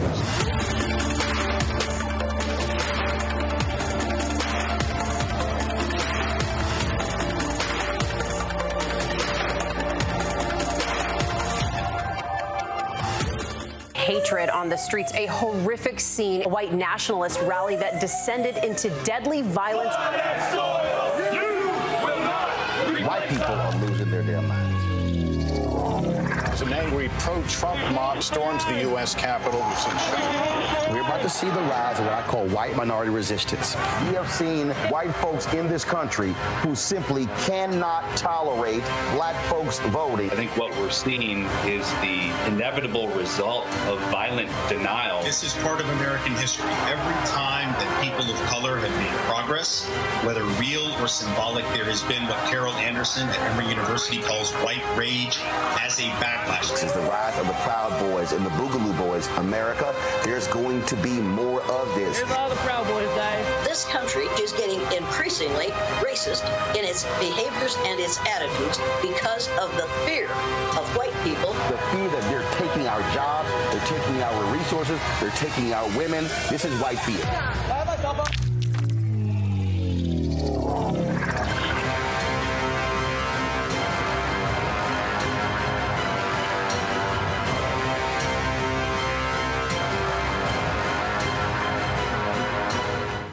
Farquhar, executive producer, Proud Family. You're watching Roland Martin Unfiltered.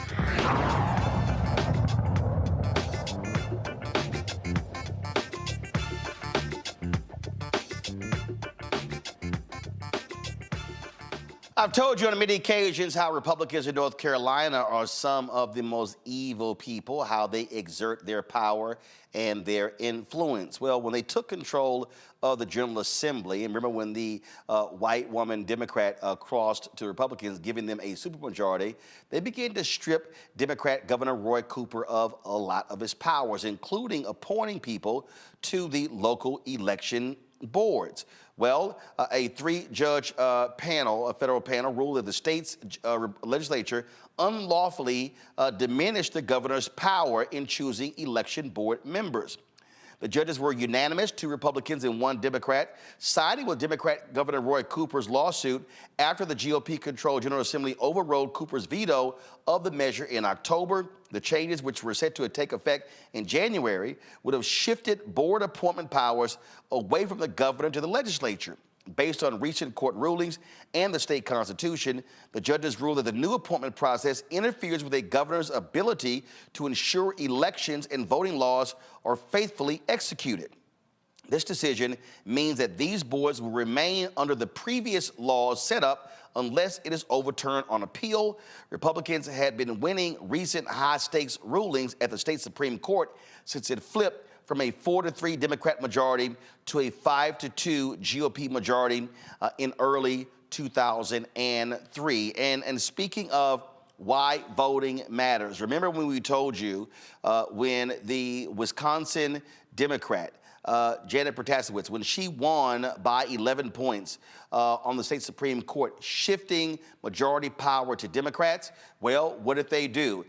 They ruled on the state districts. Now they have a case before them when it comes to congressional districts. And so the governor has already signed a law changing the boundaries of the state legislature districts that have been partisan, some of the most partisan gerrymandering in the country. Now they're targeting the congressional districts. Well, the same Wisconsin State Supreme Court has now accepted a case dealing with ballot drop boxes. Before, the Republican-controlled Wisconsin State Supreme Court voted to ban ballot drop boxes. Well, this Democrat-controlled court could very well overrule that decision, which means in November that voters in Wisconsin will be able to utilize ballot drop boxes. All of this is critically important, Mustafa, because, again, as I'm always trying to explain to people, if you sit your ass on the couch and you don't vote, you don't understand how your power is not going to use. When Democrats control the North Carolina Supreme Court, they were able to overrule voter ID. They were a way to overrule all of the ways that Republicans in North Carolina were trying to cut early voting, cancel early voting locations, cancel voting locations, all of the voter suppression tactics they use. Well, Republicans now in control, they now allowing them to move forward with that, including partisan gerrymandering and potentially racial gerrymandering. But in what you see in Wisconsin, when it flipped, how this will change the balance of power in the state. And so when we tell people while they must focus on top of the ticket and races down ballot, Wisconsin is a perfect example. Yeah, you know, most folks are just asking for fairness. That's what folks really want. They want to know that they can be able to cast their ballot, that the process is going to be fair. But we know that the GOP, based upon their actions, not on theory, not on assumptions, but actually based upon their actions, are not interested in fairness. What they are interested in is having all the power, because they understand the dynamics that are changing in our country and the browning of America and those different types of things. And that's why, since each individual has power that is tied to their vote, you have to use it. And people will think, well, sometimes, well, if I just don't vote, then that doesn't play out in any type of a dynamic around my power. Yes, it does, because you're giving your power away to someone else who may not have the best interests of what's happening inside of your state, your county, or your local government. So we just got to stay engaged. And we also got to continue the education of helping people to understand how power plays out and the power that they have. You know, we spend so much time, Larry, on this show trying to connect the dots. And I know somebody is sitting at home going, I mean, what's the big ass deal of pointing? Well, guess what? By taking the power from the Democrat Governor Roy Cooper and putting in control of Republicans, they now control who is over those election boards. Those election boards, they determine disputes. Those local election board determines, hey, how do we set the hours to vote as well? And so that's why you can have later voting hours in Republican counties, early voting hours in counties where they're not dominating. And so we have to understand all of this speaks to how it impacts us. And we know when Republicans are in charge, they are going to do things that are not democratic, that actually suppresses black voters and makes it harder for us to turn out. Yeah, you hit on a key point there about voter suppression and in the many ways in which you see it. But once again, you're right, Roland. They're trying to shift power from the executive branch to the legislative branch in the state of North Carolina. And as you point out, Republicans in North Carolina have been at this for quite a while. And so when we see, for instance, in the last for decades in the black community, when you see in terms of who's in charge of elections, you see the disproportionate rate, which the ACLU, and other organizations, in which black and brown folks are more likely to stay in line compared to white communities. And so once again, they play the short and long game in terms of being able to put those individuals they want in positions of power, and maybe possibly, Roland, get this crazy the current GOP Republican nominee for governor, get crazy people like him into office. So it is really important, like I said, that the judges agreed that this wasn't legal, and make sure that the governor continue to maintain the power he should have had, but also once again pushes back on these Republican efforts to once again to make it as difficult as possible for those from minoritized communities, for young people, for those who have certain disabilities, Roland, to make it more difficult for them to vote. And John Quell, look, I mean, in North Carolina, they were pissed off that black people turned out in mass numbers in 2008, leading then Senator Obama to win North Carolina by 14,100 votes.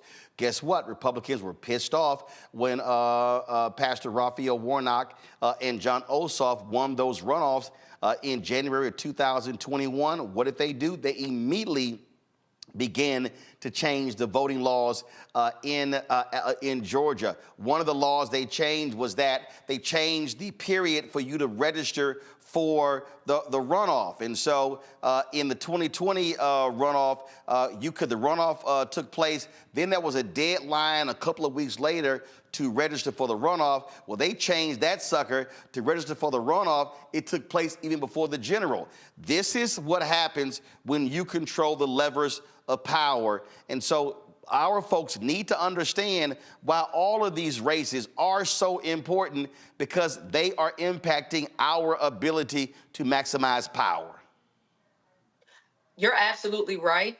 And frankly, our community, we're in the fight for our lives at this point when we're talking about voting here, right?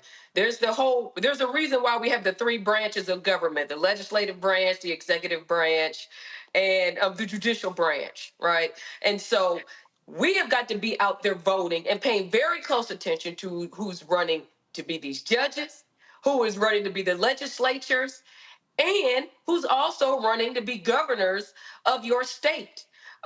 Because essentially what's going on in North Carolina, like you said, as it relates to power, is their ability to usurp the executive branch's ability to make decisions and bring that back to the legislature. The legislature is designed to enact laws.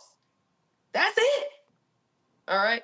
And so if we are not paying attention to who we are electing in each of these positions of power, and it's a good thing that there is a governor that was elected by the citizenry that fought back on that to be able to even challenge that in the first place. And that's how important. And in fact, you've got Vice President Kamala Harris running, flying across the country, meeting about our voting rights and how they're under attack. And so we're in a fight for our lives, and it's time to pay attention, because these individual seats and races have a large determining fact on your everyday life.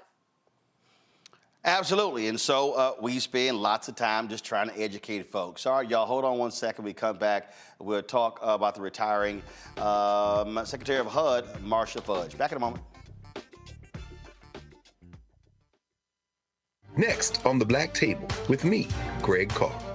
Democracy in the United States is under siege.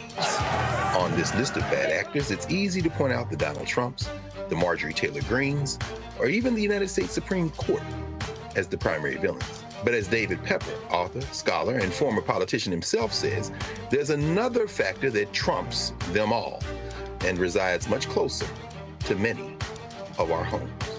His book is Laboratories of Autocracy, a wake-up call from behind the lines. So these state houses get hijacked by the far right, then they gerrymander, they suppress the opposition, and that allows them to legislate in a way that doesn't reflect the people of that state. David Pepper joins us on the next Black Table, here on the Black Star Network.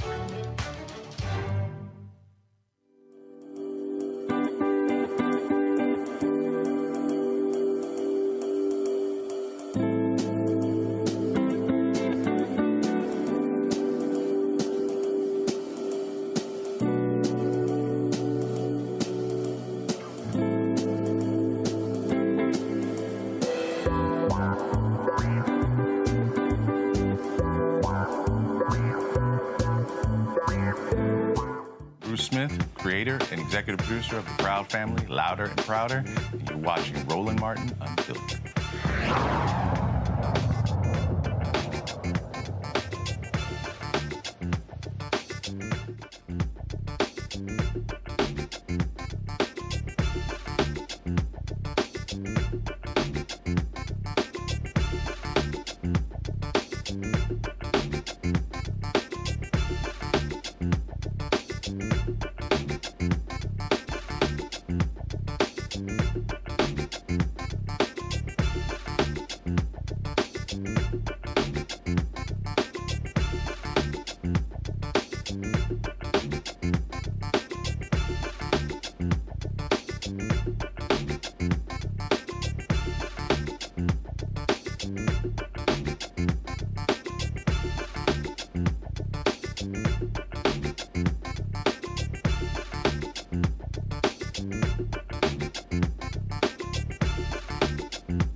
Folks, HUD Secretary Marsha Fudge, the only black female cabinet secretary in President Biden's cabinet, has announced that she is retiring. The 71-year-old told the USA Today it's time to go home. Fudge left Congress to join the Biden administration as housing secretary, becoming the second black woman to head the agency. She's represented Ohio's 11th congressional district in the House. Previously was Congressional Black Caucus chair. Before that, she served in the Ohio state legislature and then was a mayor in Ohio. So she's been in public service for 24 years.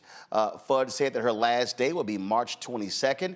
President Biden released this statement where he said a fair housing market and access to quality and affordable housing are essential to the fulfillment of the American dream. And no one understands that better than Secretary Marsha L. Fudge. When I took office, we inherited a broken housing system with fair housing and civil rights protections badly dismantled under the prior administration. On day one, Marsha got to work rebuilding the Department of Housing and Urban Development, and over the past 3 years, she has been a strong voice for expanding efforts to build generational wealth through home ownership and lowering cost, and promoting fairness for American renters. Under Marsha's transformational leadership, we have worked hard to lower housing costs and increase supply. We proposed the largest investment in affordable housing in U.S. history.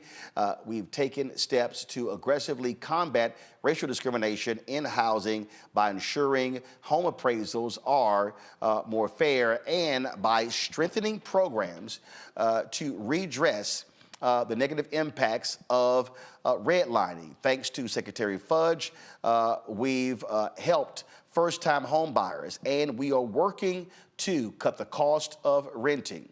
And there are more housing units under construction right now than at any time in the last 50 years. From her time as a mayor to her years as a fierce advocate in the U.S. House of Representatives, Marsha's vision, passion, and focus on increasing economic opportunity have been assets to our country. I'm grateful for all of her contributions toward a housing system that works for all Americans, and I wish her well in her next chapter.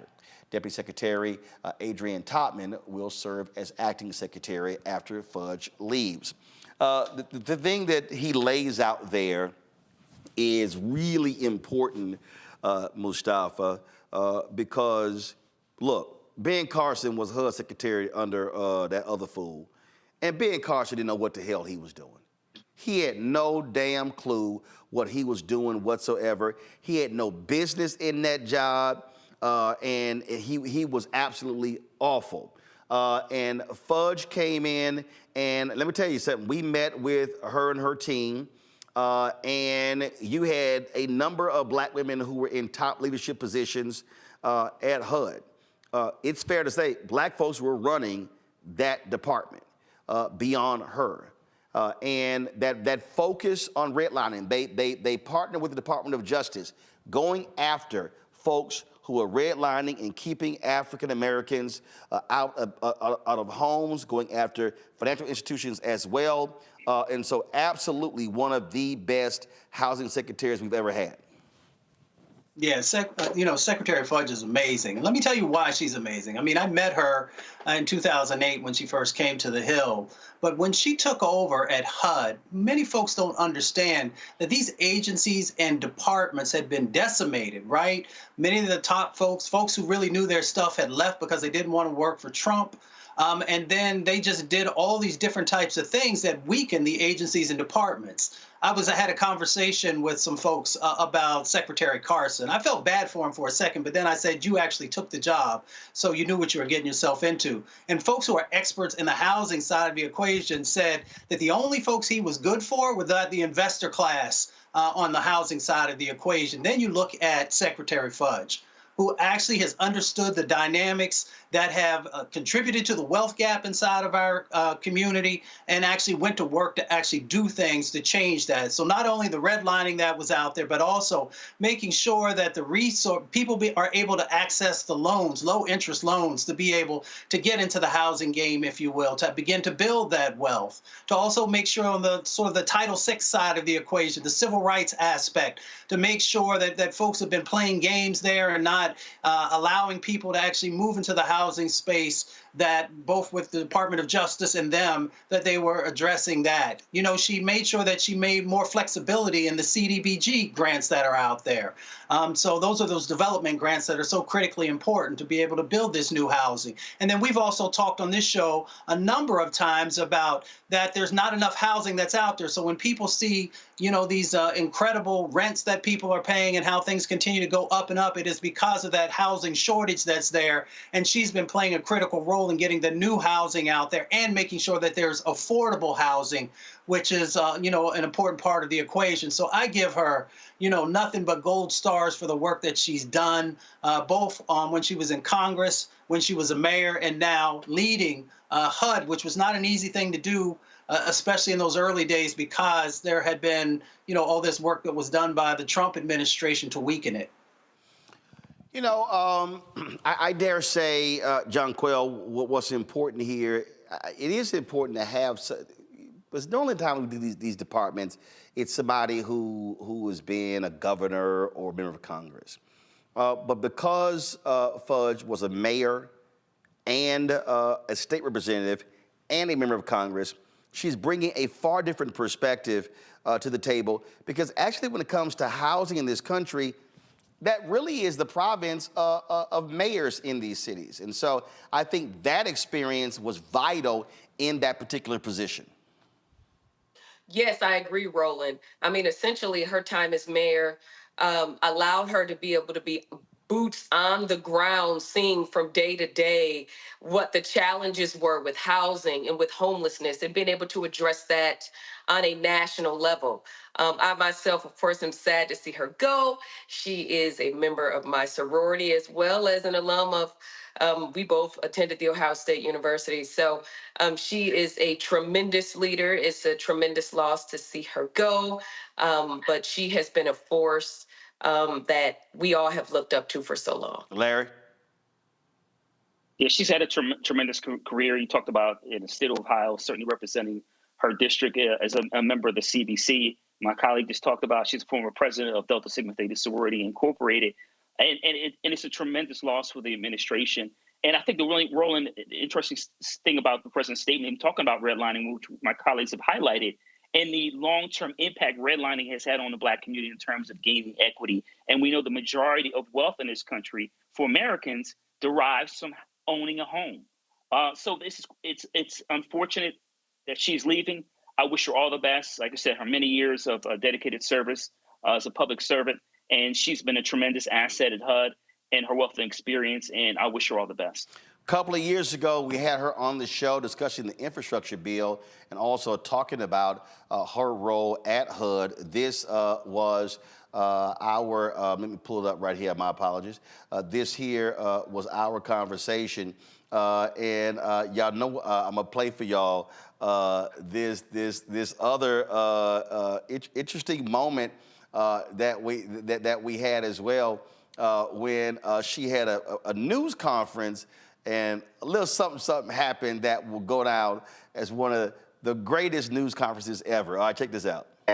So I don't want to take up all of your time. When we talk about being in this position here, I think back to the 8 years of President Barack Obama. And a lot of people forget. You were here at the CBC. You were very clear and tough on the president when it came to his housing plans.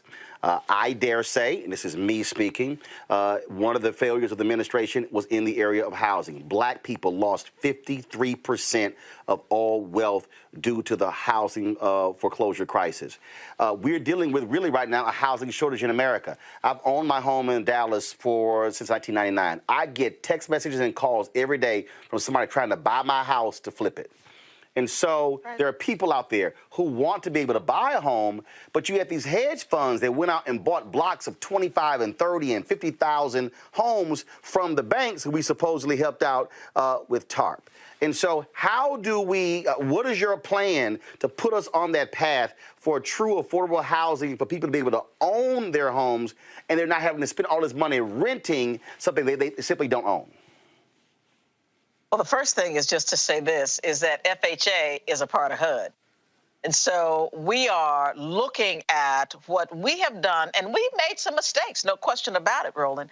We have also been a part of those people who have not looked at equity, have not looked at how we create an environment in which people who are moderate income, or even some that are low income, can afford to buy homes.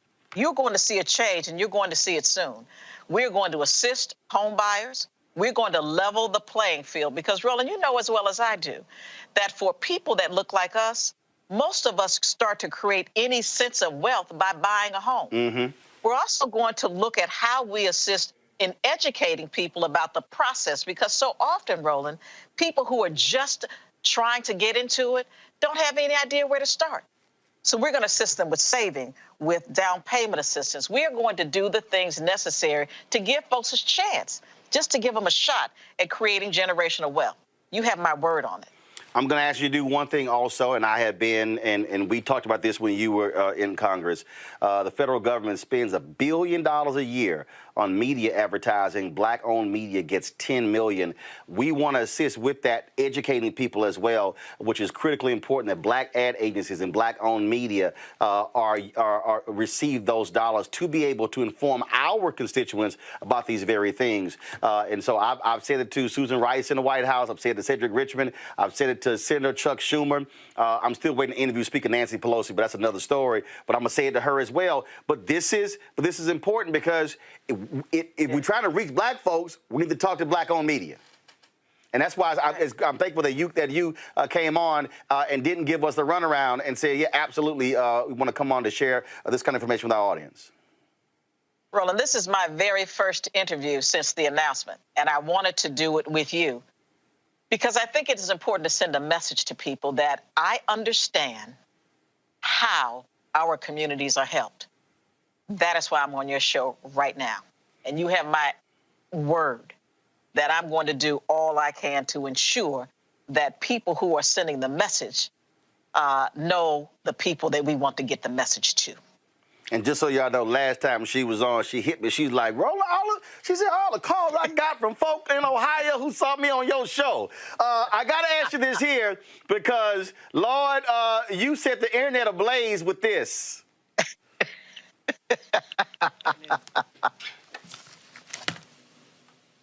Good afternoon. Good afternoon. Oh, thank you. I was wondering if I was in this room by myself. I gotta ask you, you had to be even surprised with how everybody said, oh, Lord, that's a black auntie right there. You know, Roland, I didn't even think anything about it at the time. You know, that's our culture. You speak, people speak back. Right.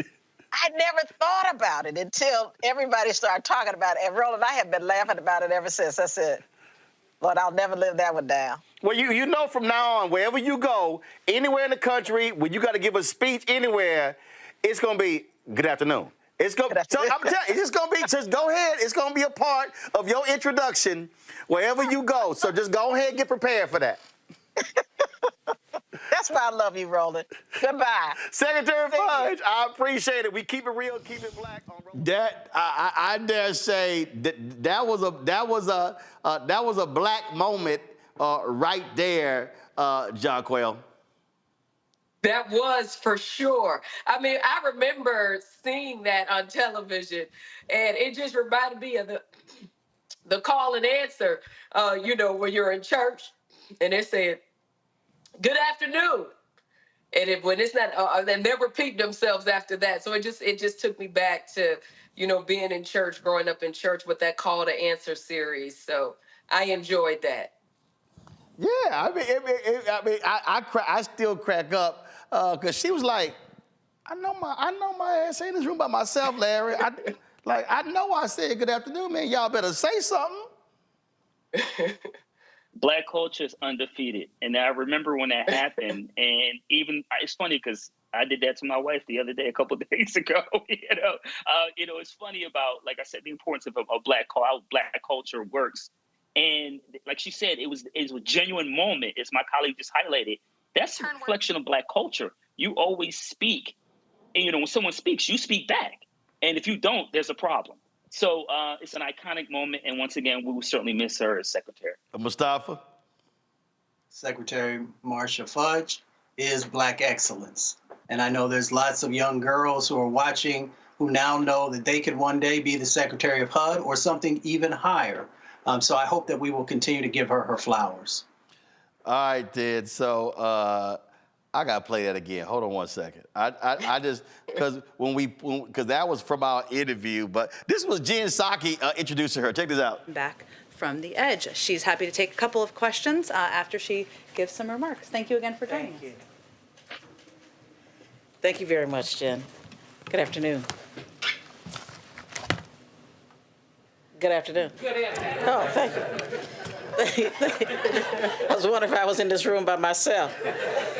Jen, thanks for inviting me to speak about the importance. Oh, I love it. Look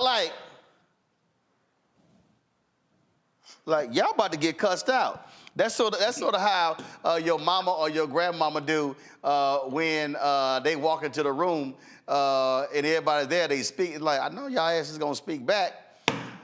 So we absolutely gonna miss Secretary Fudge. So look forward to chatting with her before she gets out of that office. Folks, that's it for us. Let me thank Larry, John Quell, Mustafa for joining us today on the panel. I certainly appreciate it. Thank you so very much. Let me thank all of y'all for watching and listening as well. Be sure to support us in what we do, folks. Your support is critical to what we do. And I say this all the time, but our fan base has played a huge role in us being able to do the work that we do. Your support is critical. Y'all have been quite generous, and we appreciate that. We appreciate the people. We got some people, at least 3 or 4 people, they have been tithing to our show every month since we launched September 4th, 2018. They've literally sent money every single month since we launched. So I appreciate that. Let me shout out a couple of people. Let me shout out here. Okay, this name is missing, so where is it? So let me shout out Anthony Brown. Thanks a bunch. I appreciate it. Let me thank Dennis Palmore. Thanks a lot. Wanda Bowers, O'Neill. Let me thank Omar Young, Kenneth McCrae, Sabrina Lamb, Carrie Morant, Damon Blissett, Paul Lee. Let me thank, I'm looking here. Those are folks who actually gave during the show, so I appreciate them doing so. If you want to join our Bring the Funk fan club, you can see your check and money order. P.O. Box 57196, Washington, D.C. 20037-0196. Cash App, $RM Unfiltered, PayPal, R Martin Unfiltered. Venmo is RM Unfiltered. Zelle, Roland at RolandSMartin.com, Roland at RolandMartinUnfiltered.com. Download the Black Star Network app, Apple phone, Android phone, Apple TV, Android TV, Roku, Amazon Fire TV, Xbox One, Samsung Smart TV.